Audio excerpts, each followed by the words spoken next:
Okay.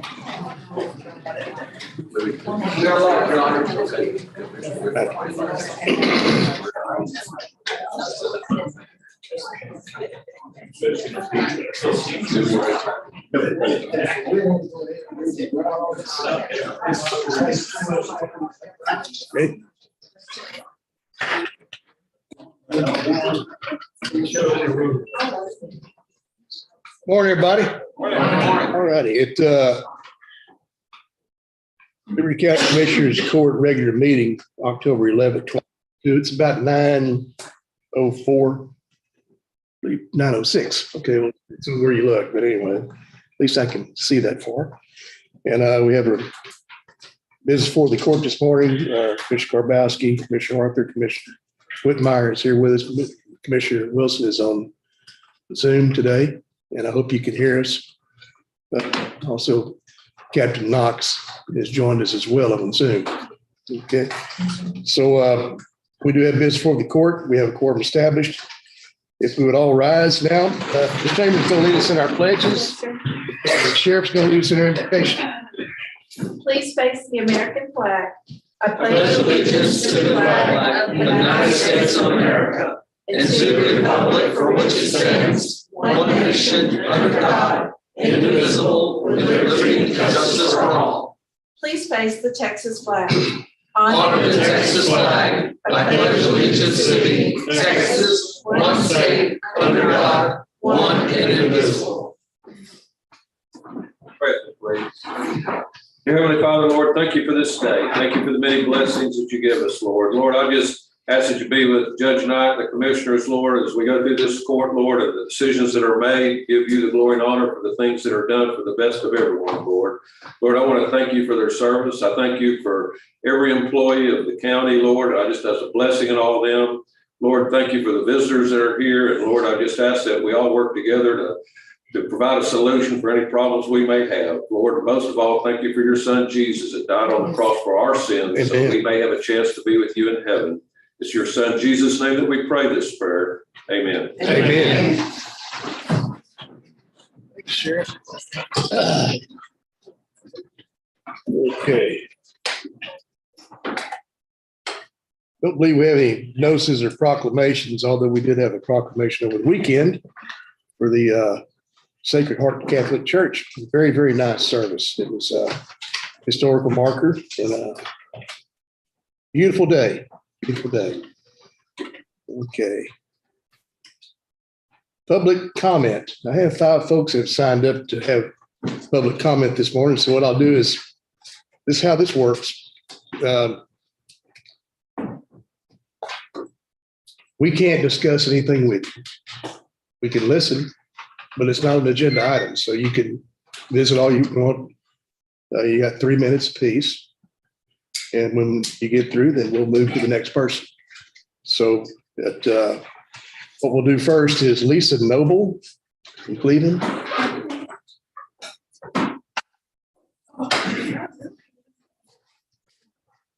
Morning, y'all. Good morning. Sorry, I'm not a good speaker, so I wrote it earlier down. I'm Lisa Noble. I've been in Liberty County my 54 years on earth. And I've noticed over the past 15 years that the animal issue has just gotten to be a huge problem. And I feel it's endangering the welfare of our citizens. I mean, because on any given day, we can go out and see 50 to 100 dogs just roaming around. Some are owned, some are abandoned strays, just searching for food and shelter. And I feel like leaving them out there is just causing a huge problem. They're overbreeding, they're causing packs, which is very dangerous. Some days you can go out and see up to 10 dogs at the bus stops when the kids are loading and when the kids are getting off the bus. It's very scary for them and the parents. And I feel like it's a disaster waiting to happen, honestly. So sometimes we go, honestly, I'm a rescuer. We find dogs with projectiles all through their bodies. I mean, there can be 50 projectiles in one little 20, 30-pound dog because they're being told to shoot the animals. And that is not humane in any way. A lot of times they're only maimed and they're not being killed instantly like, everybody thinks. So that's, it's not humane at all. And also aggressive dogs are painful, dogs that are in pain too. So I just want to bring this all to you guys. I've been here before and I've talked on some of the subjects before with the issues we've had. The county has grown so much over the past 15 years, not only with the numbers that are documented, but undocumented. So we have to look at that too. That's causing a big problem. And I feel like we need to grow, and so what I'm asking for is a Liberty County animal shelter, an animal control officer that can enforce the laws that are being broken, because there's tons of them. Tons of money that could be paid in on fines that these people are breaking the law. So thank y'all so much for listening. You. Appreciate you coming in. Next. Kim Hilton. Looks like Kim, you're from Cleveland. Okay, thank you for coming. I'm from Cleveland, also a rescuer, and yes, we do have a major issue. We have really grown in the past 3 years. So many people right now that are not documented and that are bringing their ways to Liberty County, and the dogs are being mistreated. They're coming in packs. They're biting. They're attacking people. Kids are scared to get on the buses. Yeah, then they start shooting their guns at one dog that goes into a yard. What if it hits a kid? They shouldn't be doing that right there. We need animal shelter in Liberty County that can be ran properly and get some of these dogs off the streets, get them into homes where they belong. In an enclosure, people need to have leash law. I think that Liberty County could come up with leash law, mandatory spay and neuter for dogs that's 6 months older, because they're just letting their dogs have puppies after puppy after puppy. It's a problem. People are scared. So if we could get some help, we got a lot of people that would come in and help us do it. We got volunteers that would help run it. We just want to be able to get a workshop and be able to talk it out with you, bring you some numbers to the table and show you what we can do. And bring some rescue people in here to show that they will help too, also in Liberty County. So, we have millions of strays here in Liberty County, and people don't even realize it, I guess. When you drive down any roads here in the county, and they dump their trash, and then they dump their animals right beside their trash. There's 7 dogs right now on one street with a pile of trash sitting out there. Nobody cares. But I care, and there's a lot of other people that actually care too. So we need some place for these dogs to be able to go until they can get a home. So anyway, that's my issue. Thank you. Appreciate you coming in, Ms. Hill. All right. Let's see. Dana Williamson. Morning, Ms. Williamson. How are you today? Good morning, sir. Good morning, gentlemen and ladies. I'm Dana Williamson. I own Savage Corso's Kennel in Dayton. I know we were talking about the growth of the dog population, but I'd like to talk about the environmental impact. Being that we are a rural area out here, the problem with that is that it's becoming less rural and more populated, especially with the neighborhoods that are popping up out in the area. Not only is the dog population causing things like catastrophes and accidents. Yes, we're used to a deer or a hog running out in the middle of the road, but now we have dogs that are running out on 321, Highway 90. The other issue is when you do not have these dogs that are vaccinated, it also can impact water supply for the animals. If a dog is dead, gets into the water supply, then it causes a bacterial that can wipe out a cattle, herd, goats. It just depends. The other thing is with the pack mentality on these dogs, they're taking out smaller animals like chickens, rabbits, certain things like that. And it's costing a lot of the farmers in the area that have these animals a lot of money. And like the previous lady spoke about, then you got the issue of gunshots, projectiles, and with the county becoming more dense, then you're also going to have people that are going to end up getting shot themselves. And children, it's a pack when a dog group gets into a pack, it also becomes very aggressive. So the children are not able to ride their bicycles or play in the, in the streets or the yards, and it's an issue. The other thing is I've noticed a lot of people in the county as well, chaining dogs to trees without water. That is a felony in the state of Texas. And there needs to be control on that. I'm an animal lover, obviously, as well, but the impact is becoming a greater issue. And it's only going to get worse because, as studies have shown, wooded rural areas are places that people think they can dump the dogs. Well, we're going to become so dense out here, the people that are moving out here, that it's going to become more issue. And then there's the factor of rabies. There are more deaths in the United States of rabies than there were years ago. So we're going to have to look at that issue as well. If dogs are starting to bite people, hey, if it was my kid, I would be extremely, extremely upset. So animal control is one thing. There's the cost of a shelter. There's many ways that we can look through this.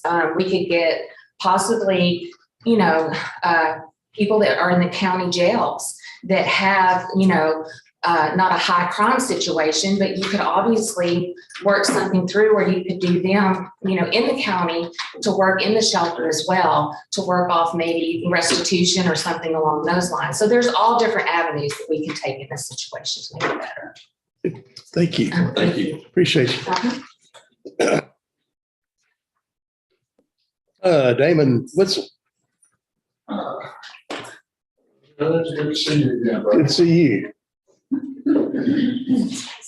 Some concerned citizens about this book. I gave you a copy, Judge. I hope that you read it. Yeah. In the last half of this book, the lady tours 50 dog shelters and rescues, and she comes up with, documents what they did. And I would like to hand one of these to each of the commissioners and ask that you would read the last half of the book, if you would. And there's good ideas, like Dana mentioned, that some of the prisoners could come to the kennel. And one county actually does the probationary people come and work in the kennels, cleaning the kennels, giving shots and things like that. And so I would like to ask you guys to read the last half of this book, because if it's county animal control is something y'all would like to see, there's a lot of good ideas there in that book. And also, I would like to speak that us not having county animal control is a public health and safety issue and a huge financial risk to the county. I would like to give y'all this article, a lady named Linda Oliver. Does anybody remember Linda Oliver? No, of course not. In 2013 in Woodland Hills, somebody dumped off a dog in front of her house and she started feeding it. 2 weeks later, it mauled her and killed her. Now, if the family had a thought that if her life could have been saved by the county having animal control, I'm so very sorry, they could have sued the county for millions of dollars. And me and Judge Knight have disagreed about the cost of all of this, and we would like to have a workshop to be able to come in whenever me and Lisa and Brad spoke, or Kim, when we spoke before y'all before, that day there was supposed to be a representative from nonprofits out of Houston come.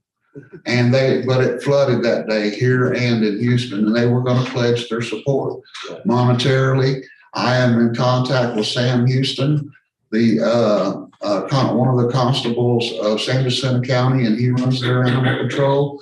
And they're building a brand new facility for $165,000. It's going to house 34 dogs. So it's not going to be near as expensive as some people think. And Mr. Constable Houston has offered to come and advise us if this is something that we should decide to attempt to do. And so I would like to hold a workshop. That's what we're all asking. We want y'all's input, because if this is going to happen, it's not a small task. It's going to take, not just us, but y'all also. So thank you very much for letting me speak Thank before you. y'all. Appreciate you coming.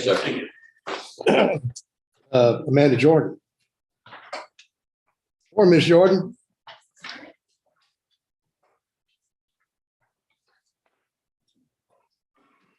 Hey, my name's Amanda Jordan. I sent all of y'all, the commissioners and the judge, an email back on September the 28th, and I didn't get a response from any of y'all, so I'm gonna go ahead and read it, what I wrote. It says, I've been a resident of Liberty County for over 20 years. I wanted to address the loose animal problem that is getting worse in Liberty County and in turn causing a public safety nightmare. The purpose of this letter is to seek from the elected officials of Liberty County the strategic plan in order to address the fact that there is no county shelter,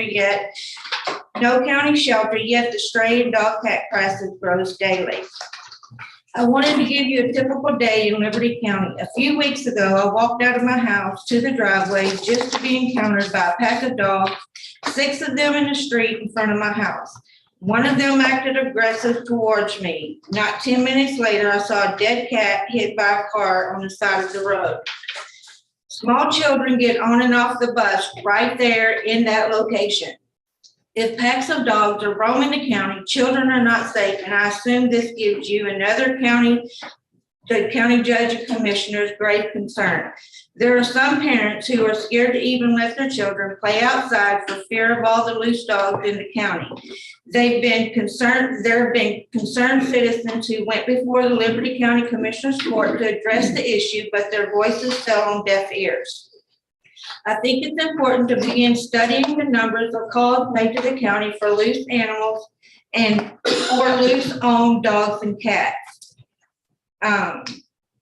I know you understand the county is growing at an alarming rate. Cleveland is having a challenging time keeping up with their population. Dayton is also growing with a new neighborhood. Currently, there are over 95,000 plus residents in Liberty County. According to the National Animal Control Association and the Texas Animal Control Association, shelters should be up and running with a population of 75,000 for a county. The situation is a ticking time bomb in terms of the safety precautions from the dangerous dogs and loose infected with rabies.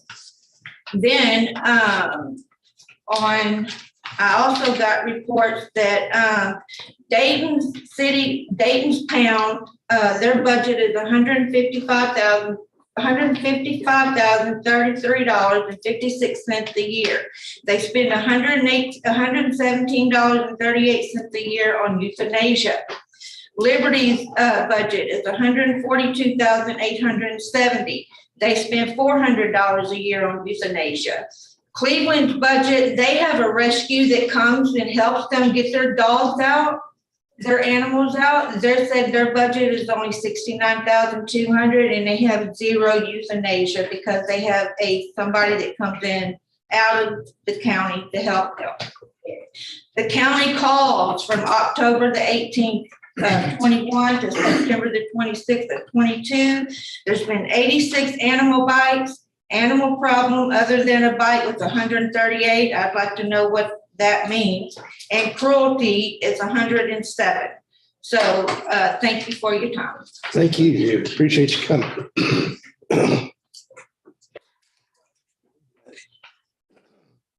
All right, next item,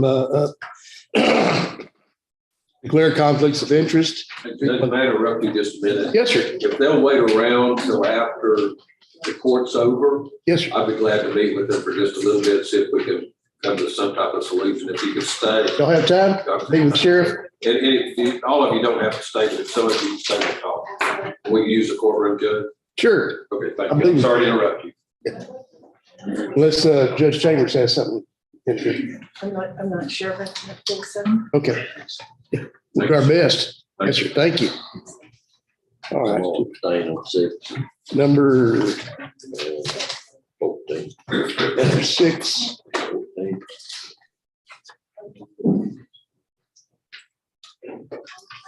Yeah, here's 14. Okay. We have that clear conflicts of interest. established. Let's see, next. Consent agenda. Dwayne, we have any add-ons today? Kim, you have anything today? I do have an add-on. It is for Mr. Douglas's employee, Clara Beth Macias, $2,179.99 for comp time, or longevity, vacation. Okay. Anything else? Matthew, you got anything, just in case? No, sir. Give you the opportunity.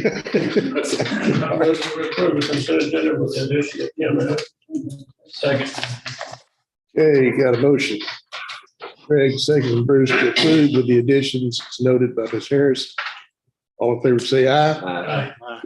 Likewise, nays. The motion carries. Thank you, gentlemen. Moving on to the regular agenda. Ms. Harris, we have you up first with a consider and approve contract documents between Liberty County and Texas Association of Counties Health Benefits Pool, including but not limited to: 1, new group benefit and confirmation form; 2, interlocal agreement; 3, benefit highlight sheet; 4, eligibility procedures and policies acknowledgement form; and 5, the TAC web access agreement. You want to, I guess, touch on each one, or?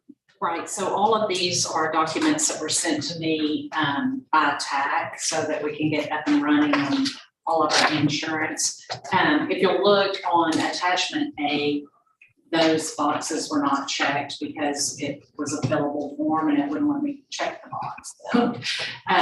But the A, pool coverage, should be checked. B and C cannot be checked because we selected A. And D will not be checked because the court elected to stay with Venistar for the over 65 coverage. And E will be checked because we did elect to allow TAC to do our ACA reporting. So those boxes A and E on pages 7 and 8 of attachment A should be checked. Ms. Kim, you said they should be changed? Should be checked. Check, okay, Yes, sir.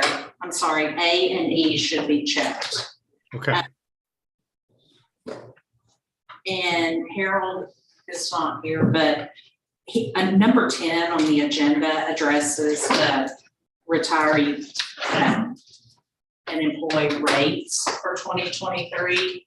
So these two things go hand in hand, that Harold and I had talked about just confirming, making sure that the rates are not to change, which is what the documents that I have before you for this agenda item reflect. And I believe that the same thing for number 10 on Harold's item. So just know that those two things are separate from each other, but still involve the same thing. Okay.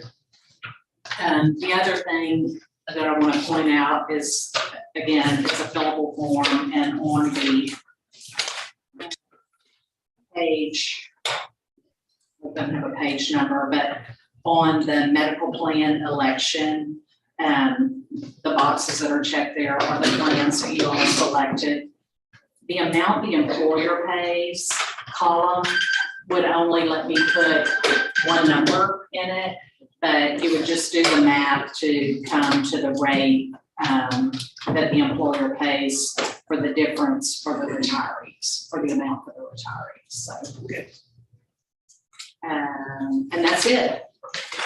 And I can send this to Mr. Poston and Ms. McCarty, and they've had a look at it so they can tell you their thoughts on it. Matthew? I did not know this before we started looking at TAC insurance. Insurance through TAC does not have to be bid out. It can be accomplished with simple interlocal agreement. So that's what you have before you. Yeah. I've reviewed it. It's all very standard terms. I'll remind the court that it will automatically renew each year for successive one-year terms unless we get notice towards the end of each term. Okay. Yeah, everything was fine. Dwayne, anything? All right. Y'all have a discussion? Make a motion to approve. Matthew, Yes, sir. your overall thoughts on this? I'm not, I'm not here to, I guess, discuss the policy of it. That's for the commissioners board to decide.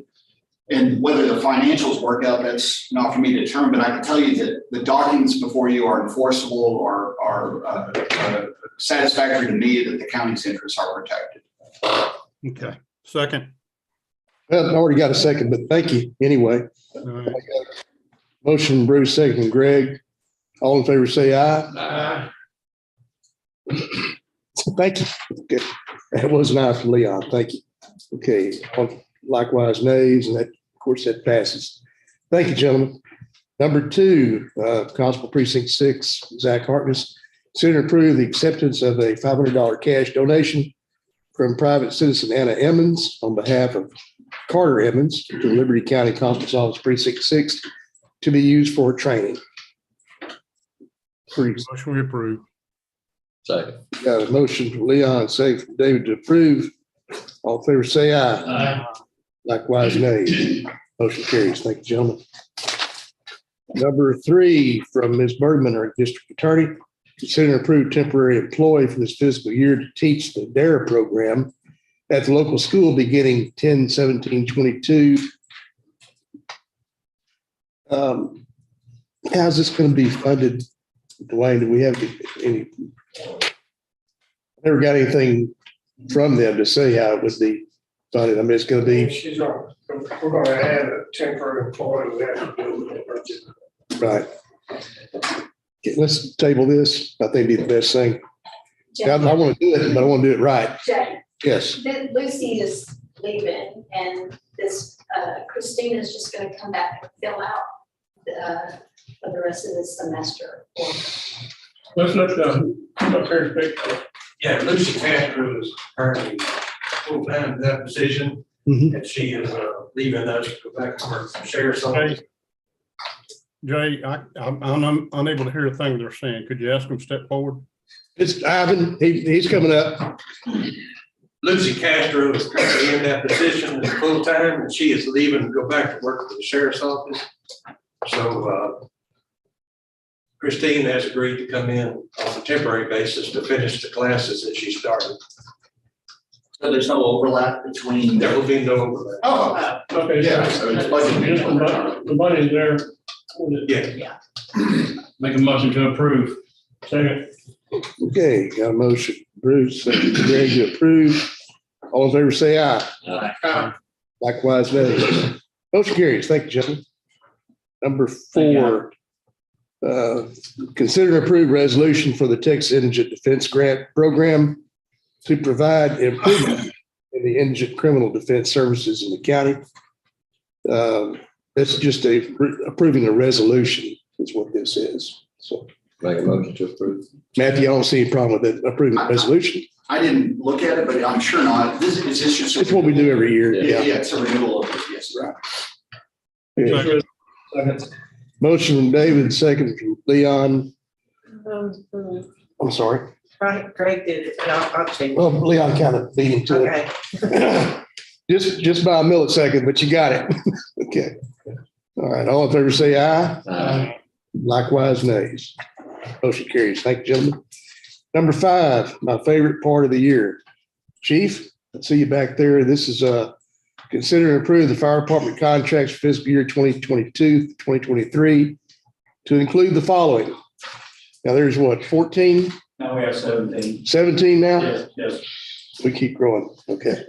There it is. But anyway, that Liberty County ESD 7, Liberty County ESD 3, Liberty County ESD 2, Moss Bluff Volunteer Fire Department, Highway 321 Fire Department, Protectors Fire Department, South Liberty County Hazardous Material Team, Liberty County Firefighters Association, Cypress Lakes, City of Liberty, Cleveland, Tarkington, North Liberty County, Devers, Kennefic, Plum Grove, and Dayton Volunteer Fire Department. And we do these every year. Is there any change in figures since it stays the same for the last? Make a motion to approve. Second. Motion from Bruce, second from Greg to approve contracts. All in favor, say aye. Thank you, Chief. And that motion carries. Number 6 for Mr. Douglas, consider approved preliminary plat for Santa Fe subdivision, section 15. And LJA has approved this as after review, correct? That is correct. Good morning, gentlemen. Good morning. I think I saw Trey and he's looking out here earlier today, so they're here to represent Colony Ridge. This is pretty straightforward. LJA Engineering has approved the preliminary plat for section 15. It's now in my office and we will begin working or have already begun working on studying the drainage and the construction. So we'd ask you to approve a preliminary plat today for Santa Fe section 15. Make a motion to approve. Second. Motion for Bruce, second from Greg to approve. All in favor, say aye. Aye. Okay, this, and David will abstain on this one, so that is 3 ayes, 1 abstain, and that motion does carry. Thank you, gentlemen. Don't sit down yet, David. Number 7, consider approve the GLO draw request number 2 through number 6. These have been previously approved by the court. They were temporarily rejected because of the appraisal fees dealing with 2 homes that dropped from the program. This fee will be paid to the county by GrantWorks. Also enclosed is a request for draw number 6 from GLO in the amount of $273,529.25 and approved payment to Scott Stevens and Associates in the amount of $22,750 and to Tarver Abstract in the amount of $239 to $126.42. So this is all the buyouts we've been working on for quite some time. This one is a little convoluted. It started out, you've already seen GLO draw requests 2 through 5. Yes. And what happened was we had 2 houses that dropped out of the program. That changed the numbers in 2 through 5. So now we have to go back and reapprove them. Also, we've got a situation in the closing costs with Tarver Abstract. It's a moving target and we're having trouble figuring out how we can do it and satisfy the audit department and satisfy GLO and satisfy Tarver. So this morning, what I'm going to ask you to do is approve draw requests 2 through 6 on this item. And that'll let us go ahead and request the funding from GLO. However, I'm going to ask you not to take any action on the payments because we've got to get this Tarver Abstract closing cost thing worked out. Well, yeah, it changes daily. Changes daily. Yeah. So approve the draw request, just don't approve the amount. That's correct. Okay. Any discussion? Matthew, feelings about this? So approving the draw request, not approving the payment. Well, the amount, we can't get the amount until they have a specific date. Closing. Yeah. So what you're saying is approve a draw request contingent upon receipt of a firm number. 2 through 5 were actually approved in a previous meeting, but now they're having to be corrected because 2 of the homes dropped out. Gotcha. And there was an appraisal fee in that. Now to muddy this water a little further,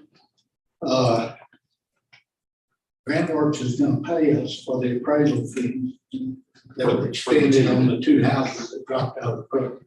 So yeah, the motion would be something like approve draw request upon receipt of final numbers. Yeah. What would it be better if we got it all right together? Well, we can actually go ahead and get everything started.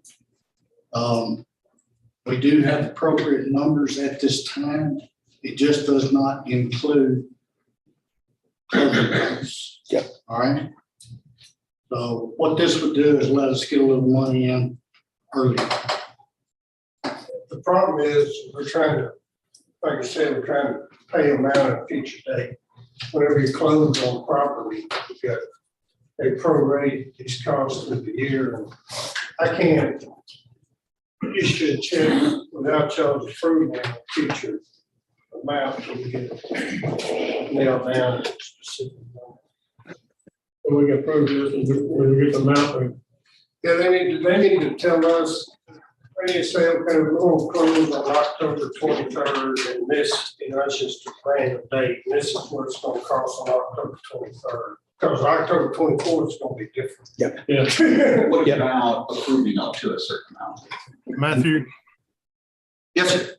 would you do me a favor, please? Would you use the proper verbiage on this agenda item? Or we can make a motion one way or the other with this? Sure. Okay. There seem to be 4 things on here. Can we address them individually? Like a motion to approve the GLO draw request 2 through 6. That's the Motion only to thing- table. That's the only thing that needs to be done. Okay, but you got a request for dollar amounts. Are you saying you don't want to do those? No, So we're going to approve the first one, which is the motion to approve the GLO draw request 2 through 6. that's correct. And then we're going to have a motion to table The rest of them. the rest of them, right? So it'll be 2 votes. Actually, we don't need to table because the only thing missing here is gonna be the closing costs. And that won't be put to the audit department until it comes back to the commissioners for approval On a specific date. on a specific. Well, like Matthew made a good point though, too, he thinks it's legal for y'all I to think approve we can it. approve If it y'all up to an approve it amount. up to an amount. So what then? You can approve up to amount, and if the final closing costs end up being lower, then you're good. So are these figures, if we approve this with these figures, is this a maximum amount, or do you think it's gonna be more than that? Let's say we. We're not gonna approve it. Yeah, we're not gonna approve any payments, but the draws will be correct. So what we're asking you to do is approve GLO draws 2 through 6, and then let the rest of this thing settle down. And we're gonna see if we can make this moving target, work out some kind of way that we can do a not to exceed type payment. Okay. Got that, Matthew? No. So what we're doing is request or requesting draws from the state. That's correct. And that one of those amounts might be a little bit more than when we actually go to pay it, correct? Yes. Okay, will we be able to come back and request a draw for any difference Closing costs. for closing costs? Yeah. Okay, so we just need to request draw as requested. Okay. That's a long way around. Yeah. And I can make a motion to approve what Matthew just said.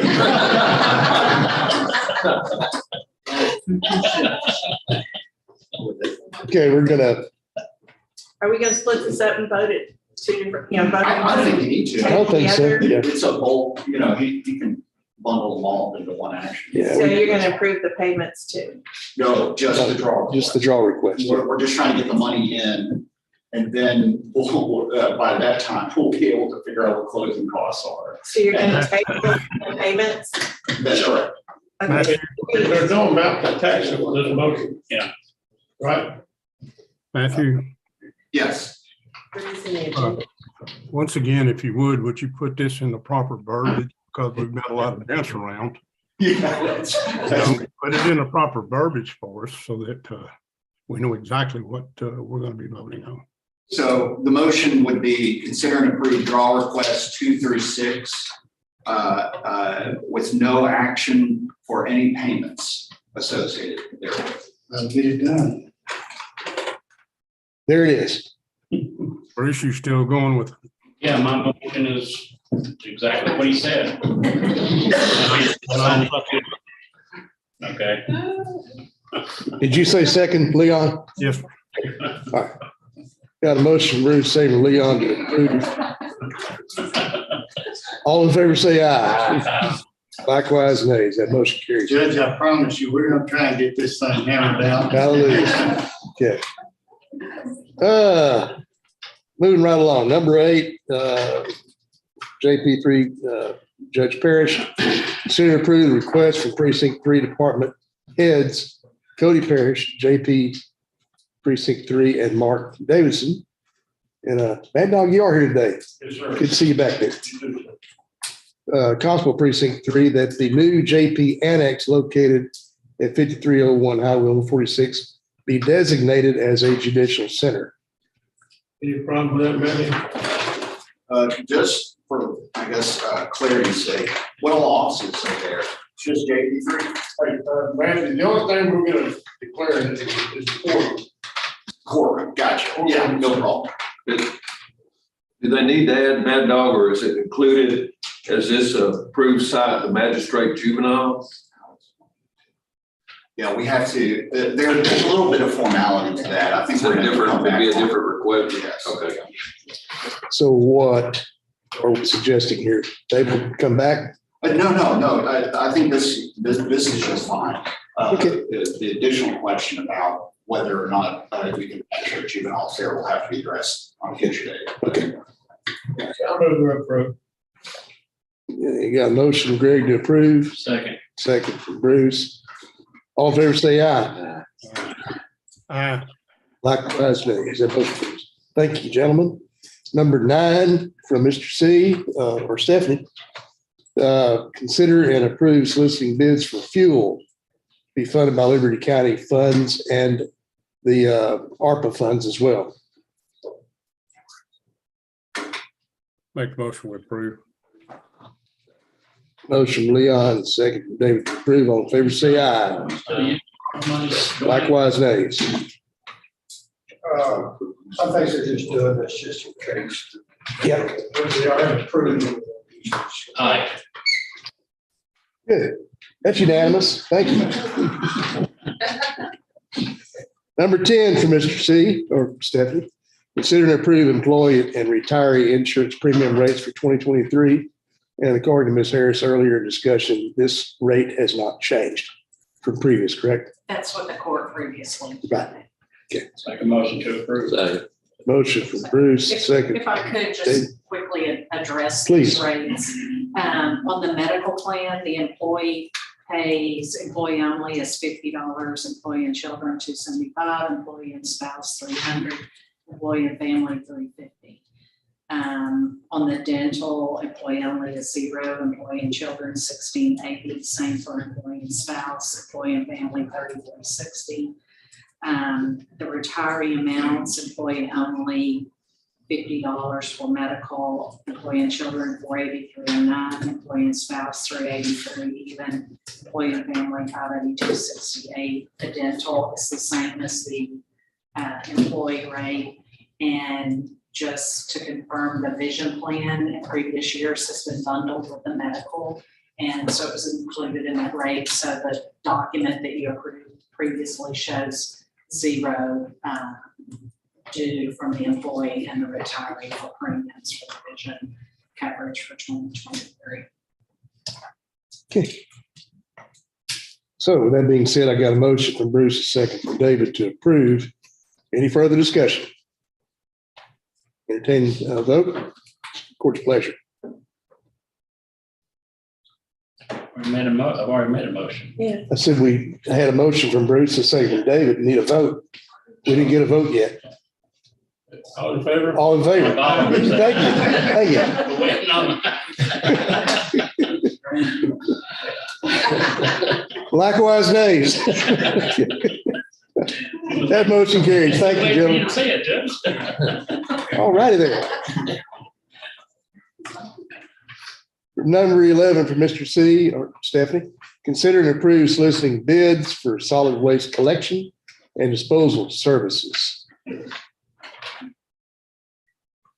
Is our contract up now? It's coming up on November 9th to end, and it did have renewals, but we're gonna change some things that we didn't like in the contract, put it back out for proposal. Stephanie, this is pertaining to hurricane type procedure, correct? No, sir, this is just for, mostly it's for precinct 2 for their yards that collect the trash for the county. I make the motion we approve.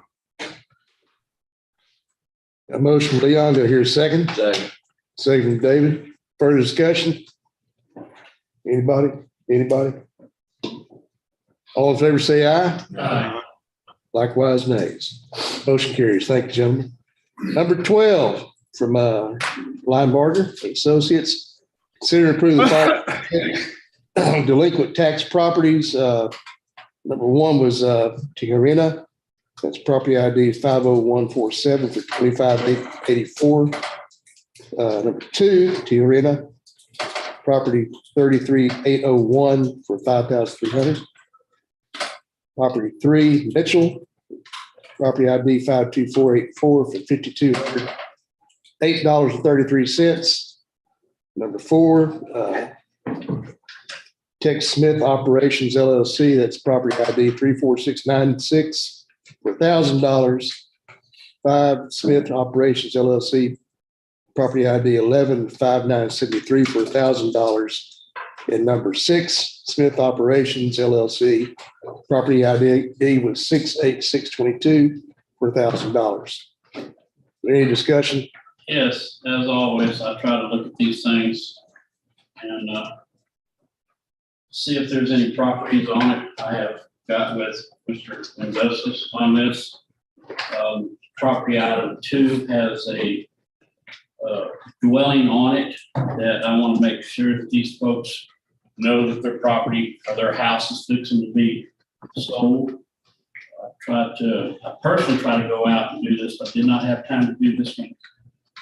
I'm requesting that 1 be approved, 2 be denied, 3 be approved, and 4, 5, and 6 be denied. Last night, they said the city council approved a previous sale of these 3 last properties. That was unanimous. That was the only holdout on those items. We've already approved it. Yes, but Previously approved. correct. They said it had some stipulations they wanted filled, and those obligations were met. So only 2 that we're going to approve today is number 1 and number 3. Yes, sir. Nothing you're denying 4 through 6, just taking no action. Yeah, take no action on 4 through 6 and deny the.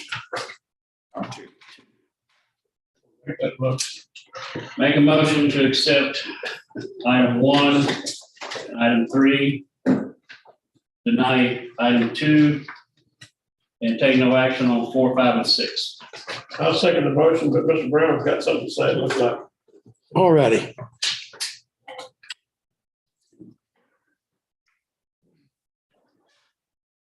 Judge, I understand that we have some questions about some of these things, but the process is well documented. I mean, this is, the whole process of bids on property is pretty burdensome to begin with.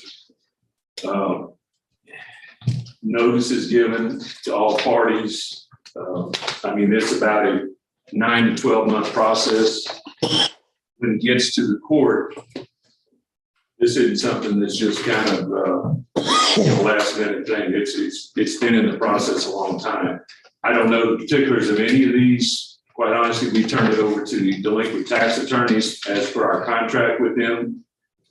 Again, it's your choice to approve them or not, but the process is kind of burdensome to begin with. It's heavy on the front end. And I understand if there's questions about it, trying to get the best deal, but the ultimate goal of selling these properties is to get them back on the tax roll, get them, back into full collections. And this is kind of the last leg of it. So I'm not saying that this is a bad decision or right decision. I just want the court to keep that in mind, that these things have been drawn out. I don't even know the particulars on this case, but I know it did just happen overnight. Yeah. And if people are living in a house on the property, and if they are indeed the owners and they're in the chain of title, they would have got notice. Now, if these people happen to be tenants or something like that, they may not have that option. But again, they're kind of living there at that, on that assumption. Now, if they are the actual in the title, I can assure you, if our process is followed, if they've been given sufficient notice through a sheriff's sale, through whatever, this thing, goes on and on and on. And if you got to understand the way we convey property by quitclaim deed, I think Matthew would support this. It's kind of the lowest form of conveying property. Sure is. And it's not like you can be real particular about what you end up getting, because you're pretty much saying the only way we're giving it to you is because we had a valid tax lien. And so we're transferring that right to you as a tax lien. And that means it has the right to buy it, foreclose on it, and ultimately sell it to a new person. And again, if this is the first resale, as you know, people who lost it in the sale have the right to redeem it. What was that time limit on the right for redemption? Still, is it 6 months now? Well, it's 180 days. Yeah. And if it's not your homestead, your homestead is 2 years. Yeah. So it's 24 months. So again, the code allows a lot of protection on the taxpayer. That's the last thing we want to do is take someone's property, take someone's house, livelihood, or whatever. But again, it's going through a pretty detailed process. And time after time, I have been out to these properties, contacted the actual owner that is stated on the deed, and they have no idea their house is fixing to get repoed or taken. So, I would rather take the opportunity to take things like this off, give Linebarger the chance to go out and actually, let's make sure before I take somebody's home. Yes. We've got somebody in the line bar here. Do you have anything you'd like to add to that? I really like to add that. Thank you so much. Could you come up here? Come on up here. Sure. We're out here. And my name is Gary Mendoza. I'm on the hot seat today. Thank y'all so much for letting me come in and speak. I don't really have much to add. I think Mr. Brown is definitely correct in that we do this thorough process as we can do to make sure that all the properties and all the owners are given notice. There are some instances where there may be tenants or whatnot that they may not get notice or they just may not have received it, but we definitely do the best we can to make sure that everyone is aware. I also think that it's good to be as thorough as possible. And if Commissioner Grabowski feels that that's something that needs to be done on our end and even on his end, I think I agree with that as well, because ultimately, as Mr. Brown alluded to, you make the decision, the ultimate decision, if you want to accept these bids or not accept these bids. And if there's something that you feel we need to redo or look at one more time, I have no problem doing that whatsoever. And that's all I'm asking. I mean, I'm not, we can always bring this back. Sure. And the only thing I would add is that any contact being made with these potential deals is through the attorney. Sure. I don't call them, I don't even get involved in redemption process because that's between the buyer and the seller. And it can get very fuzzy when you start getting involved in it. So again, if there's, from the constable to the sheriff to the attorney, I think this is a very well documented legal process. And I'd like for us to stick to that as much as we can, so that we can make the product, because it's a very onerous process to begin with. Right. And anything delayed, because the ultimate goal of every foreclosure sheriff sale is to get it back on the tax roll. And if we're delaying that, anything we put in front of that is a delay to get it to start paying again. Because the only reason we went to this point was because they failed to pay. And this is kind of the last leg of it to get it back on the tax roll. And Mr. Brown makes a really good point as well, in that by the time we get to this point, we have exhausted most all efforts to make contact or give anyone a fair chance to pay, whether it be through his office or through our law firm once it's turned over to us. So in that case, I just want you to be reassured that we have done as much as we can, even going back to title 10 years prior, to just make sure we have everybody. Things can happen, but we just want to make sure we do the best job we can. If folks could understand one thing, if there's something that is on the sheriff's cell at the courthouse steps, you can stop that sale up until the point that the gavel goes down. Yes. All you have to do is show up and say, stop. I'll work it out, with the Yes. tax assessor collector, with Linebarger, and we can get this back on track. If you wait till after that point, then that's why we're here today.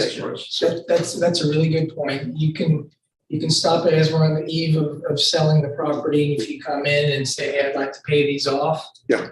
If we sell it, then you have your right of redemption still. So again, as if it's a homestead, your home, you've got the 2 years. And if it's not your home, just maybe a property that you have, 180 days. So I'm not trying to drag this out, but on that right of redemption side, to my recollection, you will pay penalties, interest, Yes. attorney fees. It'll go Yeah. up every year or so that you wait. It's a 25%. 25% to the First year, purchaser. and if it's homestead, you pay 50%. 50%. Right. And again, that's a return to the guy who bought it, put it up. 50% return on your money is not. And plus you pay the back taxes too. Right. Plus, it makes sense because they had the property for that long. They might have made some improvements, or they may have, they've had it and they relied on having the property. So We're going through a redemption right now for an individual who went through the August sale. They realized, or just couldn't come up with it, but he's paying the 25% premium and he's going through the process. So, it happens. And there's times that I went out and looked at properties that showed $100,000 house and there was nothing.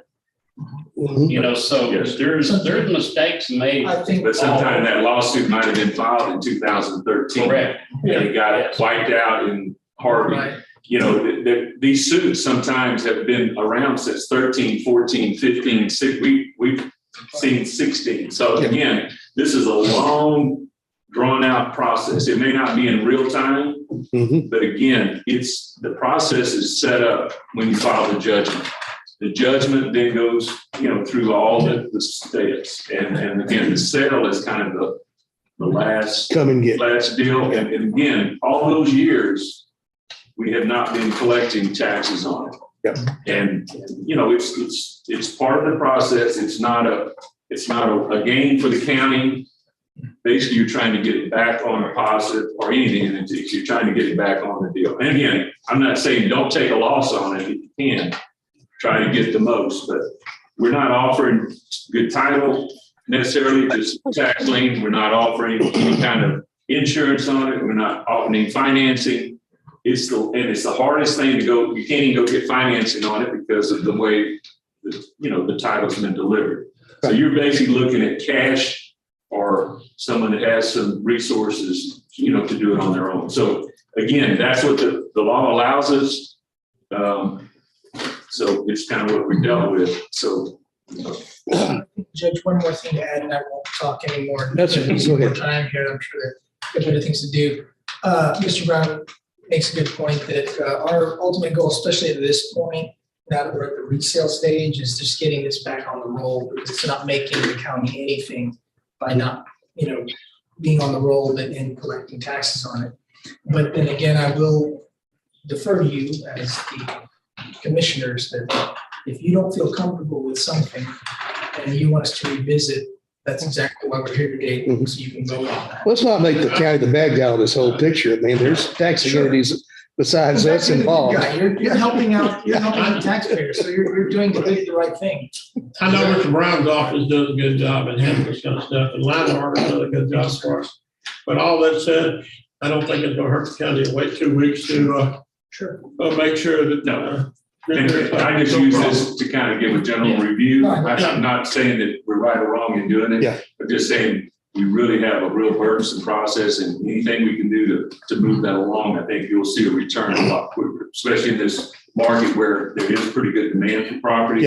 We just have to get it out there to where someone can. I think good discussions. Appreciate it. Thank y'all.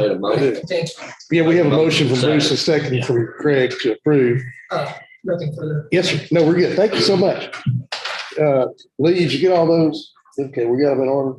I've got motion to approve bids 1 and 3. Sale of number 2 is denied, but the court takes no action on the sale of numbers 4, 5, and 6. Good. All right. Okay. All right. All in favor, say aye. Aye. Likewise, next. That motion carries. Thank you, gentlemen. And good discussion. Thank you. That's stuff that we never really had an opportunity to talk about sometimes. It's a good idea. Number 13, from Mr. Poston, our county attorney, consider and approve order revising rules and regulations for non-consent towing and storage services in the county of Liberty. This has been a long time coming.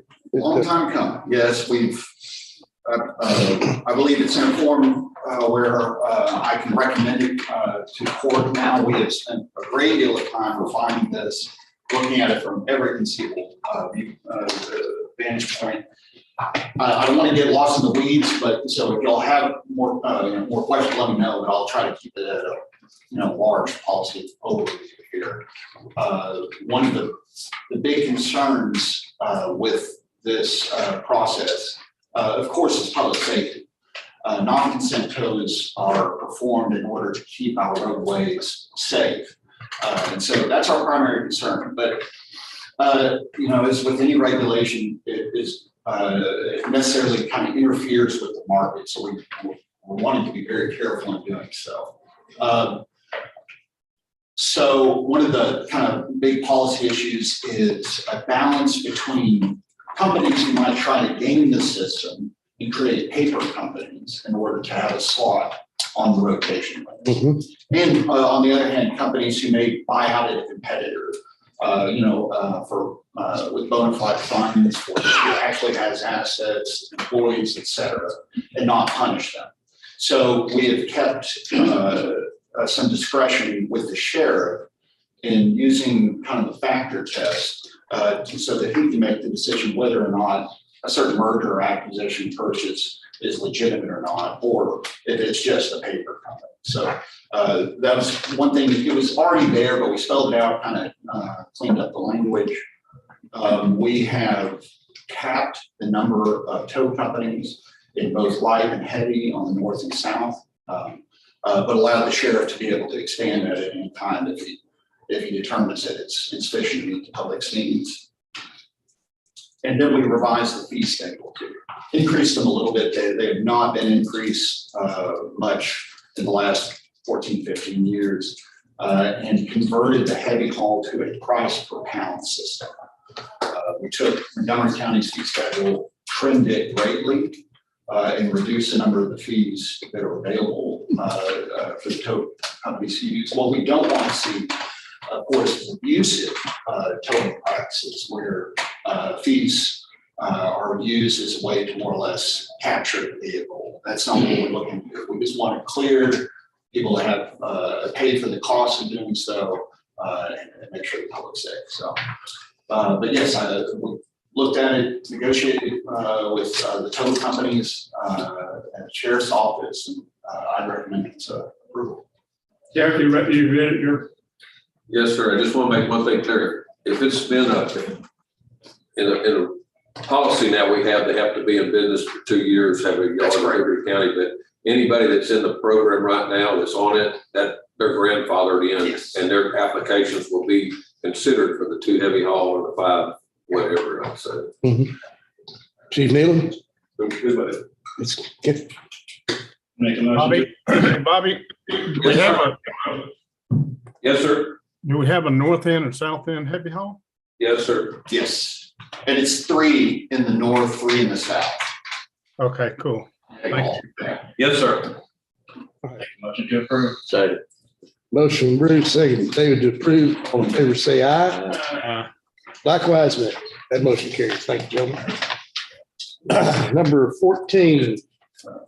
Consider to approve agreement for the transfer of land by and among Liberty County Municipal Management District Number 1, Cleveland Independent School District, Liberty County, Texas, and Colony Ridge Development, LLC. Matthew? All these last 3 items are really related. The number 14 is an agreement to actually dedicate in 15 and 16. So they're dedicating a community drive, little section just off at 99. They'll connect the bulk of neighborhoods. And I can't really remember Miller Wilson Road, but it's another dedication of public right of way. Yeah. And I don't see any problem. It does require acceptance on the part of the commissioner's court to become effective. Any discussion? Entertain a motion. Make a motion to approve. Second. Motion from Bruce, second from Greg to approve. All in favor, say aye. Aye. Likewise, nays. Okay, we have 3 ayes and Commissioner Whitmire abstains.